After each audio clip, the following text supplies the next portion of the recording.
ஊழலை ஒழிப்புன்னு சொல்லிட்டு ஊழல் குற்றவாளியாக சிறைக்கு போன ஜெயலலிதாவை எடுத்து படமா வச்சு நீ எப்படா ஊழலை ஒழிப்ப? எப்படி ஒழிப்ப? அப்போ நீ வெல்வதற்காக இதனால்தான் சொல்றோம், ஊழல் பண்ணாங்க, ஊழல் ஆட்சி அதிமுக ஆட்சி, ஊழல் ஆட்சி அதிமுக ஆட்சி.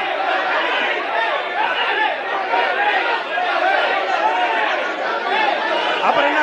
அப்புறம் சுதந்திர போட தியாகியா ஜெயலலிதா, சுதந்திர போட தியாகியா ஜெயலலிதா என்று சொல்லுகிற ஒரே தலைவர் அம்மையார் ஜெயலலிதா அவர்கள் மட்டும்தான் என்பதை நீங்கள் புனிதவதி, அன்பு சகோதரி, புரட்சி தலைவி, யாருக்காவது இந்த ஊழல் வழக்கை பற்றி, இந்த சொத்து குவிப்பை பற்றி, ஜெயலலிதா அம்மையாரை பற்றி குறை சொல்ல தகுதி யோக்கிய உண்டு. நீ ஜெயலலிதா அம்மையார் படத்தை எடுக்க போராடுகிற போது நீங்கள் அத்தனை பேரும் பதவி விட வேண்டும் என்று நாம் தமிழர் கட்சி போராடும். வேற எதுக்கு நான் அரசியலுக்கு வந்தேன்? எதுக்கு வந்தேன்னு சொல்லுங்க.